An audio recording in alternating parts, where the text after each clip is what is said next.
Attention, les opinions que vous allez entendre dans ce podcast sont le fruit d'une intense réflexion, mais d'absolument aucune recherche concrète, comme toute émission de débat divertissement qui se respecte. Si vous pensez que Mythe l'imitator, c'est probablement vrai. Si vous voulez vous en plaindre, je suis sûr que vous savez déjà comment vous y prendre. Tut tut, les rageux.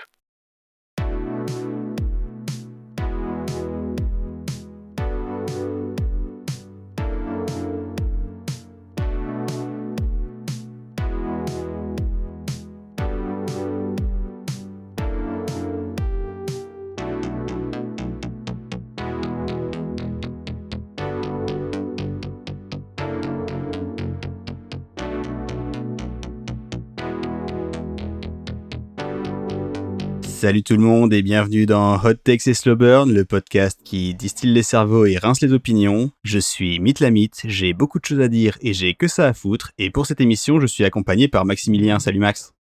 Salut tout le monde, salut Mythe. Alors Max, est-ce que tu veux te présenter à nos auditeurs pour celles et ceux qui ne te connaîtraient pas ? Ça marche. Bon, alors bon, pour ceux qui me connaîtraient pas, donc c'est ça, moi c'est Maximilien. Vous avez peut-être pu m'entendre donc dans Pragmastic. Et ce que je pourrais dire sur moi, c'est j'ai 31 ans, je joue aux jeux vidéo depuis presque 30 ans maintenant aussi, hein. J'ai un bon bagage aussi derrière moi. Et j'aime bien tout ce qui est rétro gaming, nouveau, console, PC. Vraiment, je m'intéresse à tout. Voilà. Très très bien, donc tu es aussi un des aficionados de Pragmastic, l'autre podcast de notre cher réseau Studio Carton C. Et je t'ai invité pour cette émission parce que j'avais besoin de quelqu'un pour parler de Donkey Kong Country, et il se trouve que tu n'avais pas fait la série sur Super Nintendo, et donc ça a été l'occasion pour toi de découvrir, c'est ça ? Tout à fait. Moi, au niveau des Donkey Kong, j'ai un parcours assez étrange, hein. J'ai joué principalement au Donkey Kong classique sur la NES, et ensuite je suis passé directement sur Donkey Kong 64 que j'avais fait à l'époque, que j'avais bien aimé, mais n'ayant pas eu de Super Nintendo, c'est ça, j'avais jamais touché du tout aux 3 premiers, hein, les 3 légendaires Donkey Kong Country. Donc là, ça a été l'occasion de les faire. Alors du coup, ça a dû te faire bizarre quand t'as joué à Donkey Kong 64 d'avoir une borne d'arcade sur laquelle tu pouvais rejouer au premier Donkey Kong.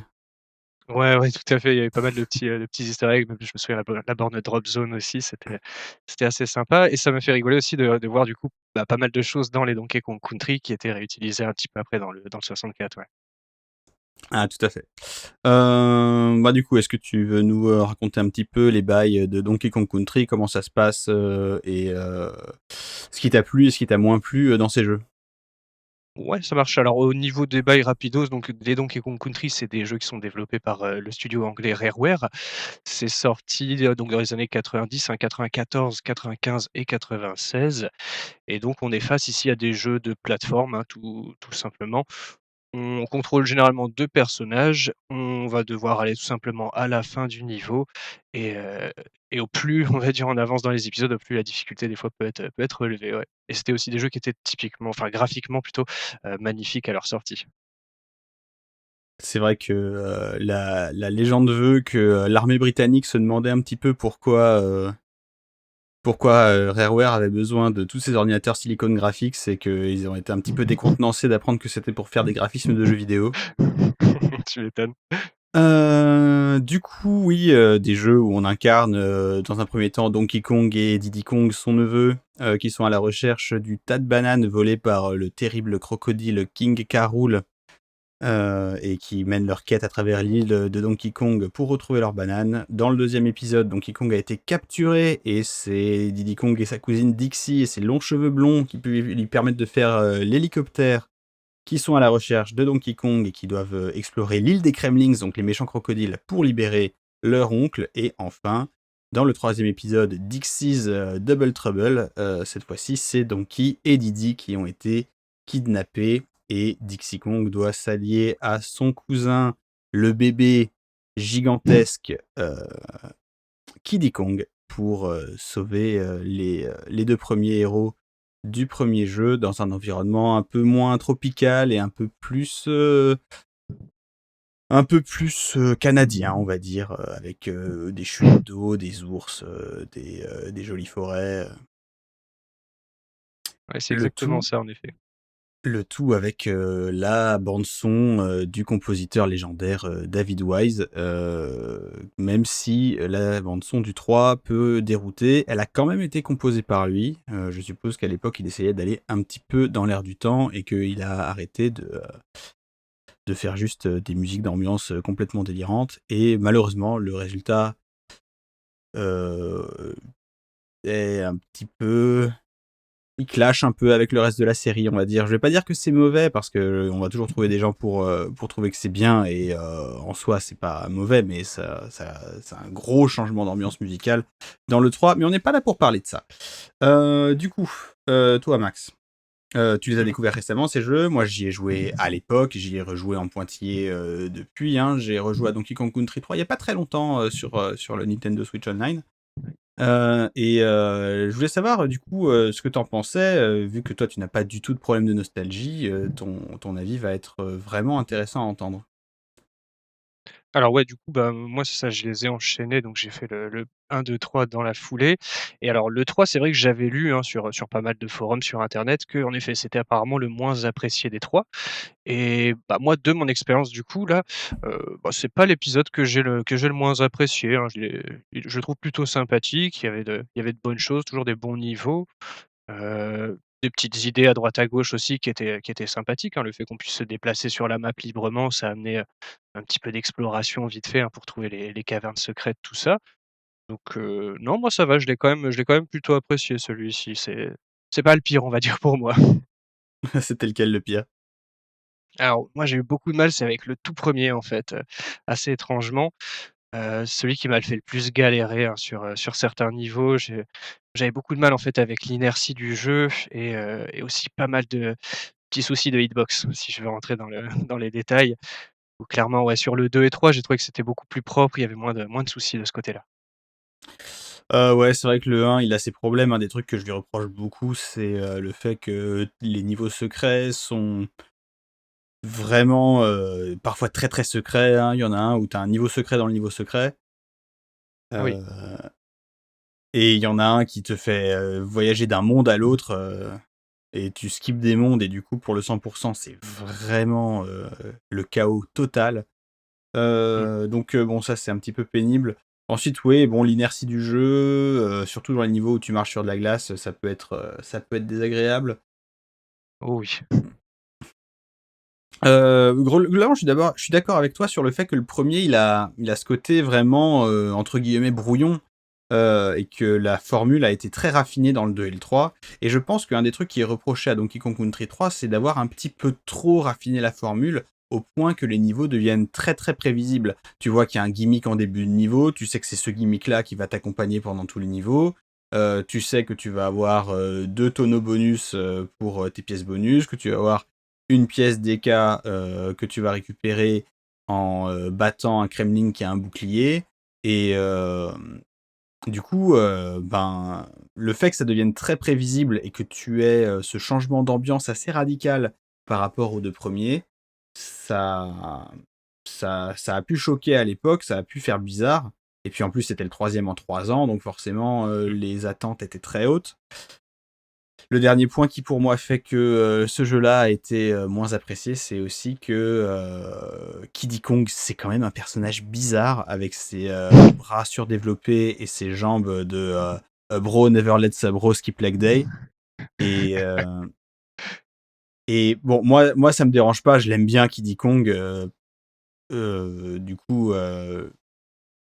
il enfin voilà, il est là, moi je suis content d'avoir, ce personnage-là. Je suis content d'avoir un gros gorille parce que c'était un peu bizarre d'en avoir 2 petits dans l'épisode 2 en revanche, oui, ben, pour, beaucoup de détracteurs, c'était un petit peu, la cerise sur le gâteau, ce Kong qui avait rien à voir avec rien, qui sortait un petit peu de nulle part. Ah oui, c'est vrai que ça peut trancher en effet, ouais, du premier et du deuxième. On avait, bah oui, la problématique Donkey, Diddy et Dixie. Bon après moi ça m'a pas personnellement ça m'a pas dérangé trop, hein, parce que j'ai vu que, bah, le personnage c'était un petit peu, une sorte de Donkey Kong finalement quoi. C'est lui qui permet de faire les roulades, de faire des sauts un petit peu spéciaux avec cette roulade. Il a quelques moves, différents, mais non sinon ça m'a pas moi ça m'a pas dérangé, hein, dans l'idée. Vu que j'ai pas Enfin, ça, j'ai pas la nostalgie non plus. Je me suis juste dit: «Bon, bah, c'est un nouveau personnage, on va voir ce qu'il peut faire». Voilà, pas de souci. Mmh. Ouais, bah, oui, c'est un petit peu ça. Ensuite, ben, du coup, on voit aussi que ça a été des grosses inspirations, hein, pour Donkey Kong 64 de Tiny Kong et Chunky Kong, Oui, oui, heu, oui. au point de se demander pourquoi ils en ont fait des nouveaux au lieu de reprendre les anciens, mais bon, ça, c'est le genre de questions auxquelles il est difficile d'avoir des réponses. Ouais, clairement.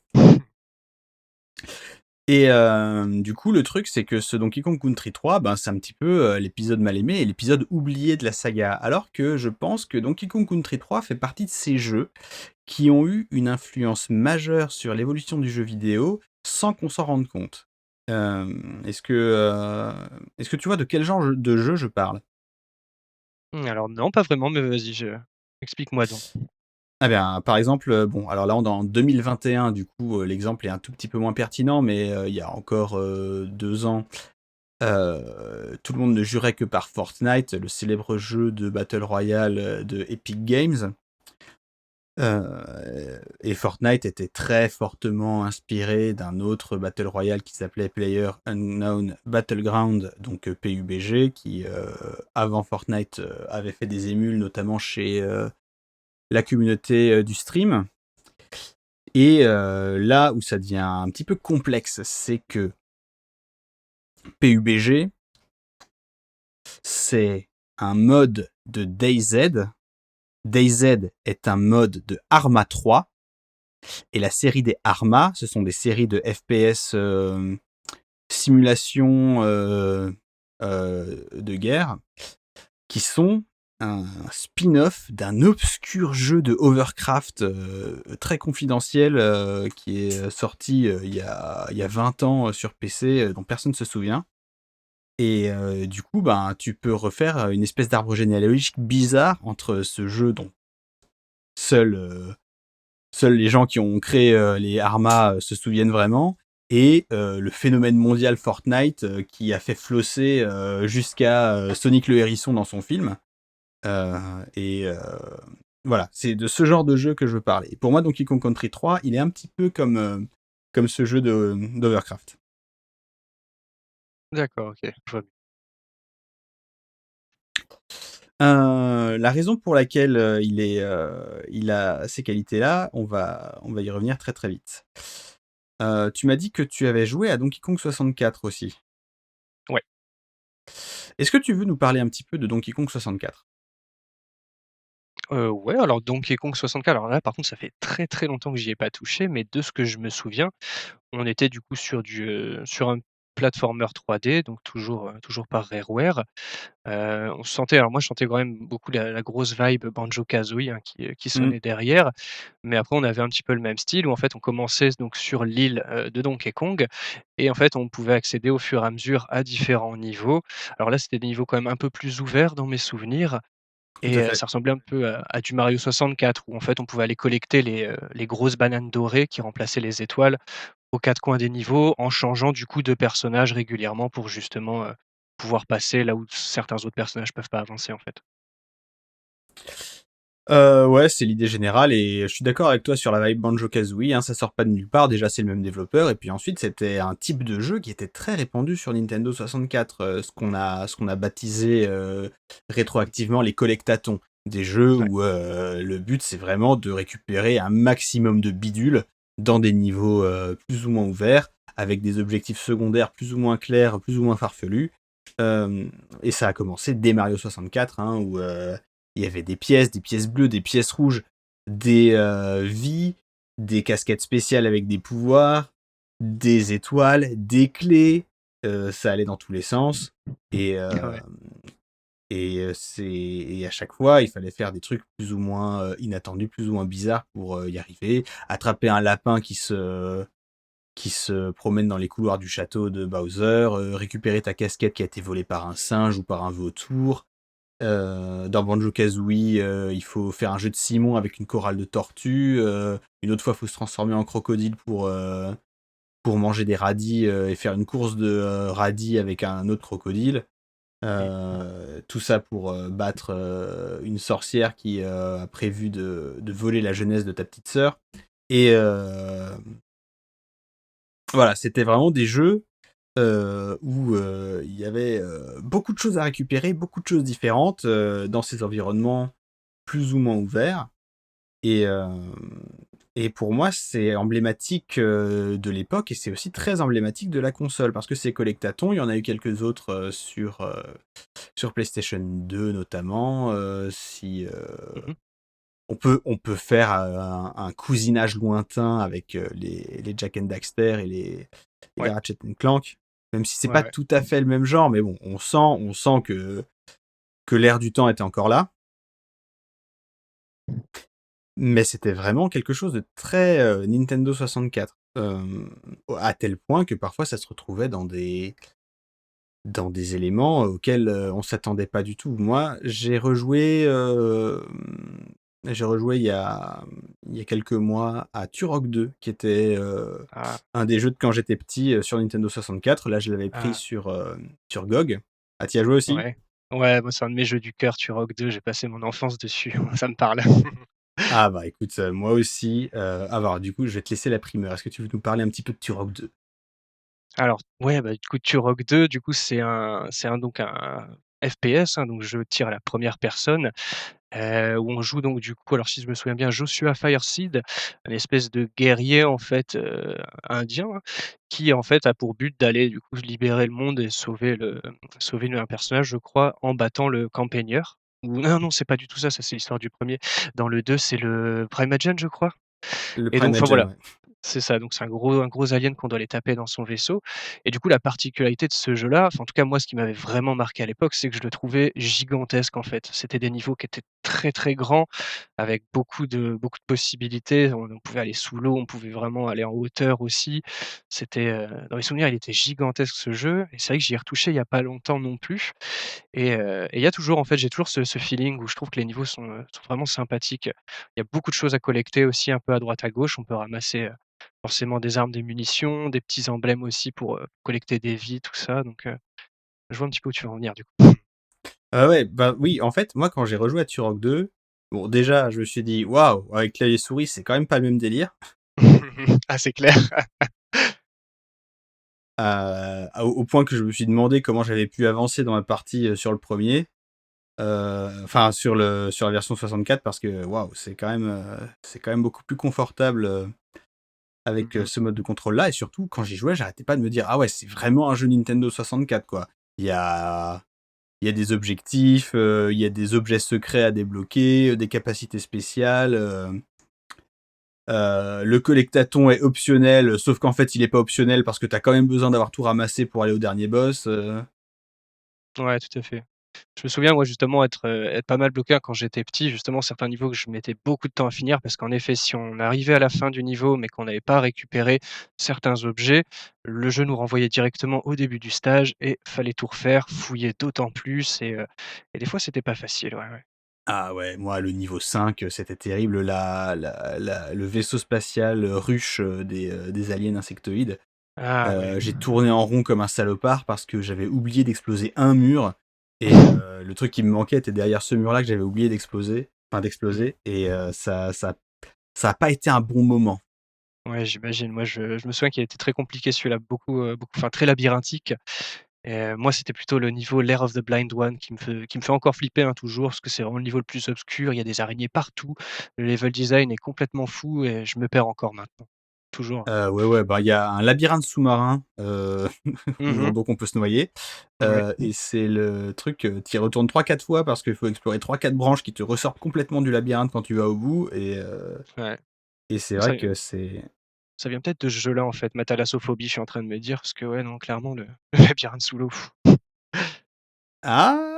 c'est à explorer et Ouais. du coup, ouais, ce Turok 2, ça m'a fait repenser à ces jeux Nintendo 64, qui étaient vraiment, voilà, des jeux, de leur époque et de leur support. Puisque, quand tu regardes, en fait, c'était vraiment monnaie courante, en un sens, bon, c'est pas un collectathon, mais même GoldenEye 007, c'est des grands niveaux ouverts avec des objectifs principaux, des objectifs secondaires, faut faire tous les objectifs pour arriver au bout. Perfect Dark, c'est la même recette. Mmh. Puis ensuite, des jeux plus obscurs comme Jet Force Gemini ou le Goemon, Mystical Ninja starring Goemon. Ah oui. C'était souvent ce genre de formule. Même les jeux de course, hein, la Nintendo 64 a son jeu de course emblématique dans Diddy Kong Racing, qui est quand même Oui, un c'est vrai. collectathon où t'es sur un kart. Ouais, ouais, tout à fait. Donc le truc c'est que voilà, c'est une formule qui a marqué l'histoire du jeu vidéo parce que la Nintendo 64 c'est une console qui a vraiment une aura, hein, qui est encore très marquée dans l'imaginaire collectif. C'est très visible chez les créateurs de contenu aux États-Unis notamment, où quand ils parlent de jeux vidéo, ils se retrouvent très très vite à parler de Nintendo 64. Je sais pas si tu vois un petit peu de quoi je parle. Ah non, pas trop, mais vas-y. Ben, je sais pas. Moi, j'ai l'impression que les youtubeurs américains qui parlent de jeux vidéo, ils se retrouvent vite à parler de leur Nintendo 64. J'ai l'impression que c'est une console qui avait bien marché là-bas. Alors, j'ai pas les chiffres, mais c'est l'impression que ça donne quand tu regardes beaucoup de contenu, euh, de contenu analytique sur les jeux vidéo sur YouTube. Ah d'accord, ouais. Moi, c'est vrai que généralement quand, c'est plutôt les gens, je vais vous dire généralement génération PlayStation 1, PlayStation 2, tout ça, c'est vrai que moi j'entends pas souvent parler de la 64. Pour moi, ça fait partie un peu de ces consoles qui étaient un peu boudées par chez nous justement, mais content de savoir qu'au moins aux US, ils la portent bien dans leur cœur. Parce que ça reste une bonne machine selon moi. Ah, c'est une belle machine, et c'est une machine en plus qui avait vraiment une personnalité très forte avec ce genre de jeu qui a pas été aussi marqué ailleurs et qui a parfois été même un petit peu moqué quand on a essayé de faire revivre l'esprit, hein. On pense à Yooka-Laylee qui était sorti il y a 3 ans Ah! et Ah là là.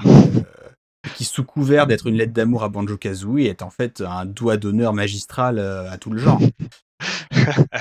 C'est clair, j'aurais pas pu dire mieux, je pense, sur ce jeu-là. Et du coup, arrive la question importante de l'épisode. C'est quoi pour toi le premier jeu Nintendo 64? Alors mon premier jeu 64 ou le premier jeu? Bah, on va commencer par ton premier jeu et puis on va essayer de réfléchir ensemble à qu'est-ce que ça pourrait être le premier, le vrai premier. Alors bah, moi, mon premier jeu 64, c'était, Mario Kart, du coup. Donc le Mario Kart 64, et alors après, ouais, le premier jeu 64, pour moi, je pense c'est bah, généralement, je pense à Super Mario 64, en fait, hein, tout simplement. Ah bah C'était, ouais, heu, ouais. c'était un monument et enfin, c'est un jeu qui, je pense, a inspiré quand même beaucoup, bah, beaucoup d'autres jeux vidéo, finalement, quoi. On lui doit énormément. Ça reste une pépite, même encore aujourd'hui, je trouve le jeu est parfaitement jouable, très fun, très coloré, c'est un plaisir. C'est très fun à jouer. Alors, ça demande un petit peu d'abnégation si on veut le faire à 100 de nos jours, mais à jouer comme Mmh. ça, de manière casuale, c'est vraiment un plaisir, ouais. Ouais, c'est vrai. Et ben, déjà, tu vois, si tu regardes l'écran titre de Super Mario 64, il y a marqué 1996-1997 copyright Nintendo. Mmh. Si tu regardes Mario Kart 64, il y a juste marqué copyright 1996 Nintendo, ce qui veut dire qu'ils ont terminé Mario Kart avant de terminer Super Mmh. Mario 64. Ah oui, Mais pour moi, ça va beaucoup plus loin que ça. Parce que dis-moi? finalement, ces jeux où on a un grand monde ouvert dans lequel on peut se déplacer librement, dans lesquels il y a des tas de merdouilles diverses et variées à récupérer pour aller au bout. Et si on veut vraiment aller au bout et voir la vraie fin, il faut tout récupérer, même les trucs les plus chiants. Euh, Ces jeux où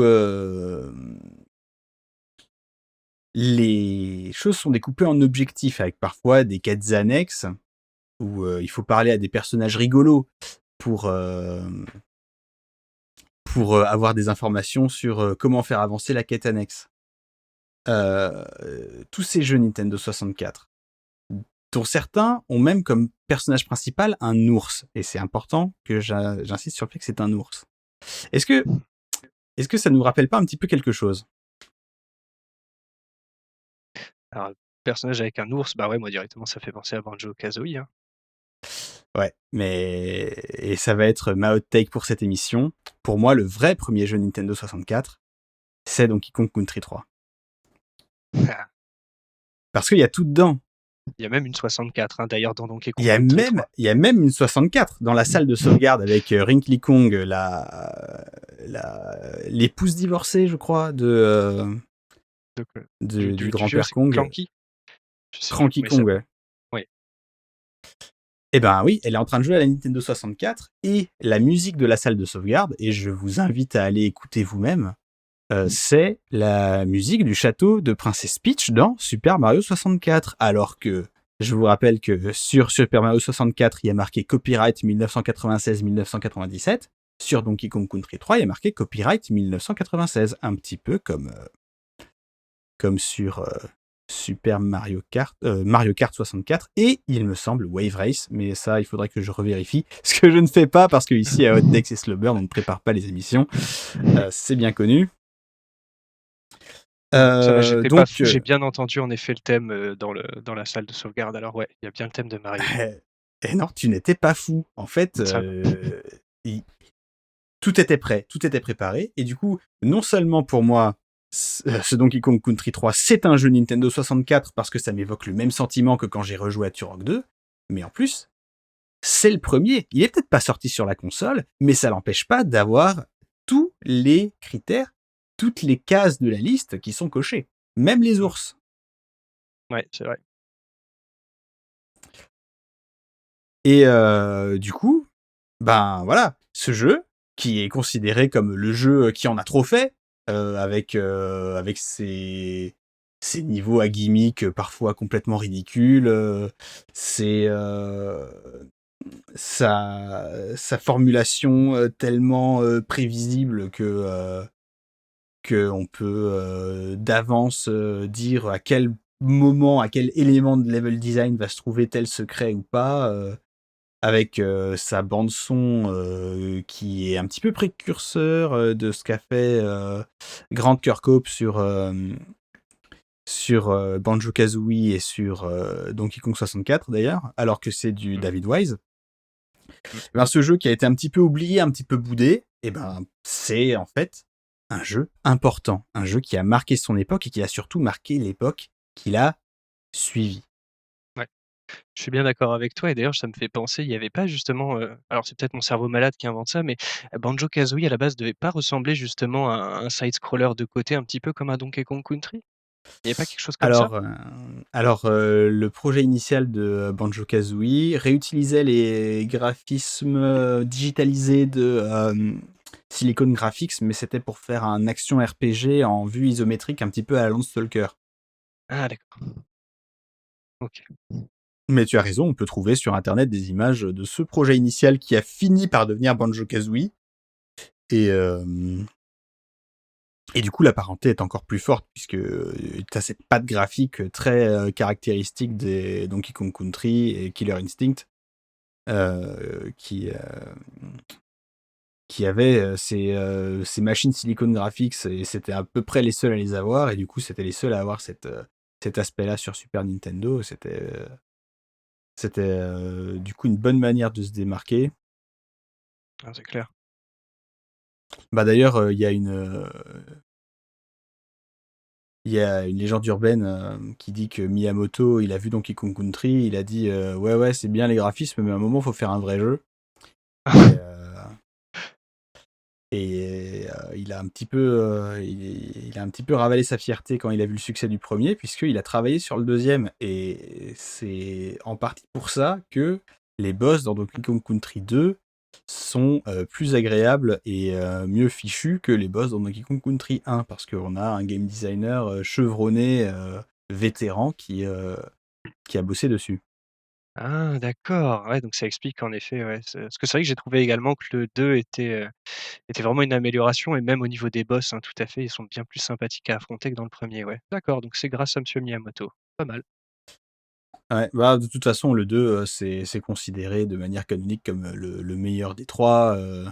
Et Mmh. en termes de pur plaisir manette en main et package complet, c'est difficile de pas être d'accord, parce que c'est Ouais. c'est vraiment un chouette jeu, quoi.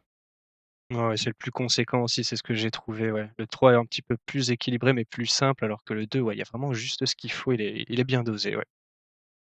Et ben, écoute, du coup, Max, on arrive à la fin de l'émission. Est-ce qu'il y a un endroit où, nos auditrices, nos auditeurs peuvent te retrouver sur internet? Oh bah écoutez, ils pourront me retrouver très facilement du coup sur Pragmastic, hein, dans les épisodes où je participe. Et ils peuvent également me retrouver éventuellement sur Twitter, hein, s'ils le souhaitent. Je ne poste jamais rien à part retweeter des trucs rigolos.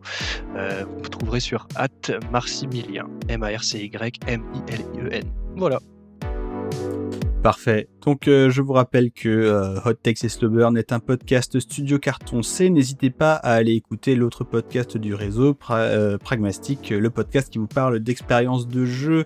Je tiens à répéter un immense merci à Paul pour la réalisation, un immense merci à Simon pour la musique du générique. Vous pouvez retrouver la chaîne YouTube de Simon dans la description de l'épisode. Un immense merci à Vincent pour la voix off du disclaimer au début de chaque épisode.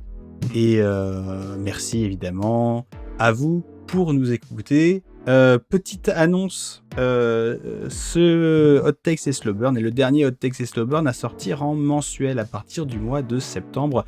Vous nous retrouverez un vendredi sur 2 plutôt que simplement le dernier vendredi de chaque mois. Les détails seront donnés sur les réseaux sociaux, donc vous pouvez retrouver votre podcast préféré sur l'arrobase takesburn. Si vous avez envie d'envoyer des emails, c'est pareil, hottakes.slowburn@gmail.com. Et sur ce, je suis toujours Mythlamite et continuez d'ouvrir votre esprit en jouant à des jeux vidéo. Allez, salut tout le monde! Ciao tout le monde.